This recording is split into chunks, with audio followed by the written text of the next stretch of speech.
Começa agora o programa que vai fazer você buscar o judiciário brasileiro. Quanto é?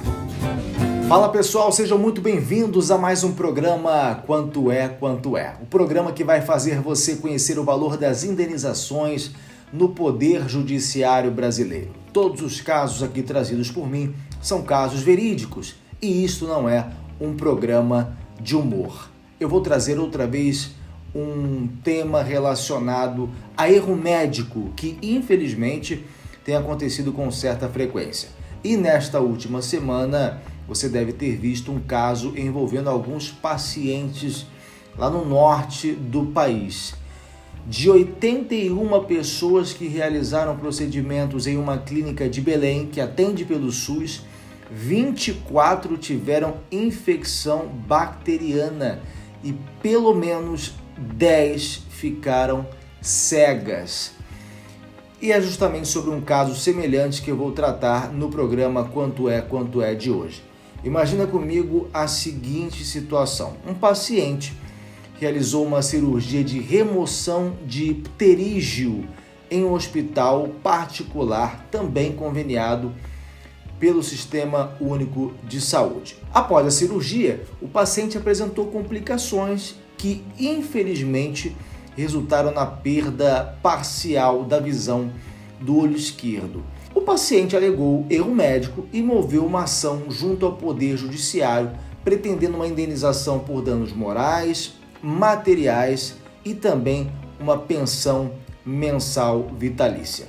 E o Poder Judiciário, após uma análise de provas produzidas nos autos, entendeu que sim, ele tinha direito a uma indenização. E aqui nós chegamos ao ponto alto do nosso programa Quanto é, porque eu quero saber de você qual foi o valor da indenização arbitrada nesse caso.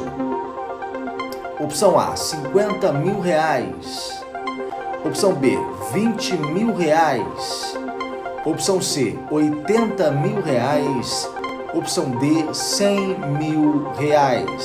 Você já sabe como funciona o nosso programa, eu vou dar um tempo para você pensar e enquanto isso eu vou adentrar nos pormenores desse caso. Primeiro eu quero que você saiba quem o autor processou. O paciente processou o município em que o hospital ficava localizado, o hospital, a médica que realizou a cirurgia e o médico que o acompanhou. Qual foi o argumento dos médicos em primeiro lugar? Bom, os médicos disseram que não eram parte legítima a figurar no polo passivo da ação, já que eles estavam no exercício de uma atividade pública e eles foram atendidos, porque o tribunal aplicou o entendimento do tema 940 do Supremo Tribunal Federal. E esse entendimento segue a seguinte linha. Em casos de serviços prestados pelo SUS, a ação deve ser direcionada contra o ente público ou a pessoa jurídica prestadora do serviço público, não contra os profissionais individualmente. Então, eles foram excluídos do polo passivo da ação. E o município? O município também alegou ilegitimidade passiva, porque disse que o convênio do hospital era com o Estado e não com o município. E o Poder Judiciário, por sua vez, também deu razão ao município e acabou por afastá-lo do polo passivo da demanda. Então, sobrou para o hospital.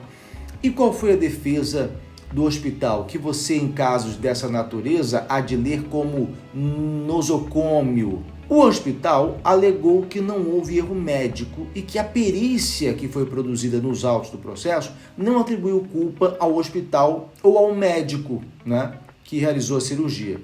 O hospital também utilizou a tese de que a responsabilidade médica é subjetiva e que não foi demonstrado dolo ou culpa. Também tentou utilizar o que chamamos de excludente de responsabilidade, argumentando que o autor, o paciente, abandonou o tratamento pós-cirúrgico e isso teria comprometido a recuperação e ocasionado a redução da acuidade visual. E, como não poderia deixar de ser, tal como as outras partes, o hospital também alegou ilegitimidade passiva, sustentando que a prestação de serviços foi feita pelo hospital particular por meio de um convênio com o SUS e que o hospital não tinha vínculo direto com a prefeitura do município, que foi uma das partes incluídas no processo inicialmente. Entretanto, a defesa do hospital não foi acolhida pelo tribunal.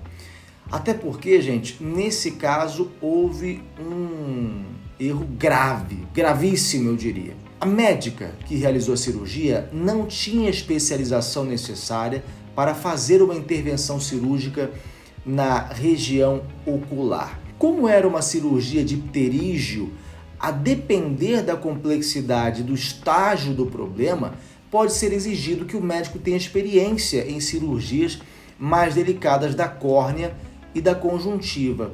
A falta dessa especialização demandaria pelo menos que ela tivesse um outro médico supervisionando o ato, o que não aconteceu.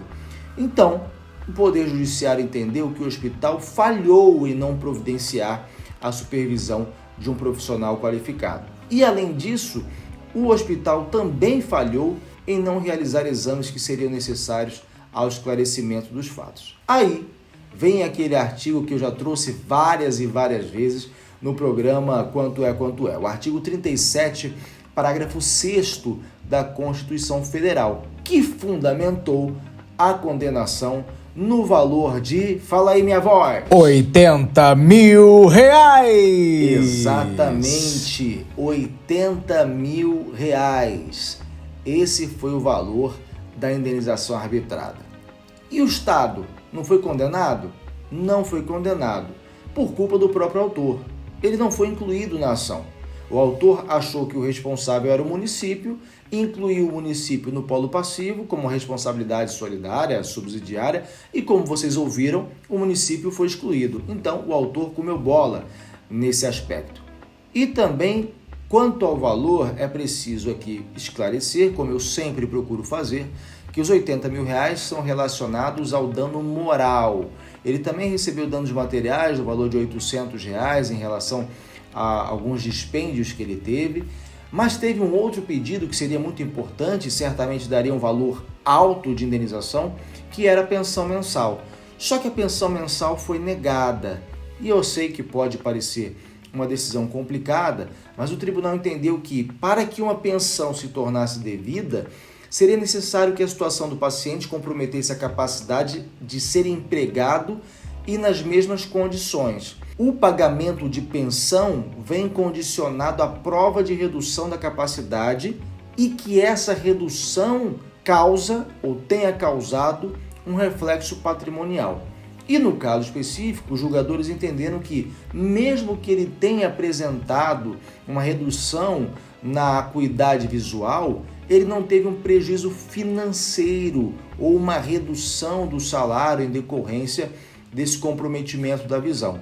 E utilizaram como fundamento o artigo 950 da Lei 10.406, o Código Civil, para fundamentar a decisão. Eles também utilizaram uma parte do laudo pericial produzido no processo que informou que a incapacidade era parcial e temporária, já que ele poderia ser submetido a outros tratamentos oftalmológicos com o intuito de melhorar a visão do olho afetado.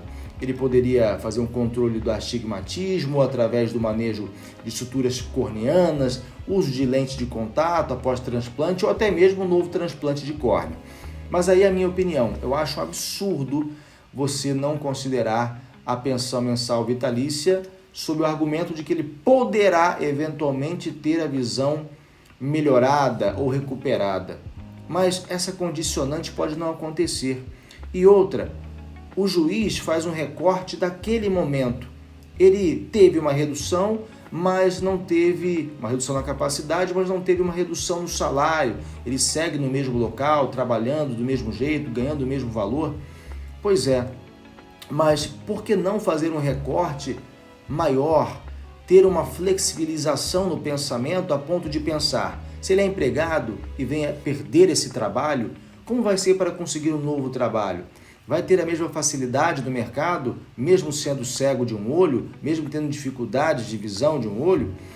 Ele é um empreendedor. Ok, digamos que o empreendimento dele, por alguma questão circunstancial, não venha mais a funcionar, venha a falir, enfim, será que ele vai conseguir, e na medida que o tempo passe e a velhice chegue, trabalhar, gerar renda, mesmo com um olho desse jeito? Eu acho que não faz o menor sentido não condenar o hospital, o Estado, quem tem a responsabilidade, a pagar também em uma única oportunidade um valor relacionado à pensão mensal vitalícia. Já é um absurdo, a meu ver, e geralmente não costumo fazer esse tipo de colocação nos programas Quanto É, mas faço agora, R$80 mil a título de indenização por danos morais. Se eu tirasse ou oferecesse a você uma proposta para a retirada do seu olho por R$80 mil, o que você me diria? Eu acredito que você não me daria um olho que é tão importante para nós seres humanos. É apenas uma reflexão. Para você que não me conhece, eu sou Ian Santos, advogado. Quero agradecer a você que ficou comigo em mais um programa Quanto É. Eu vejo você no próximo. Conte sempre comigo. Até logo!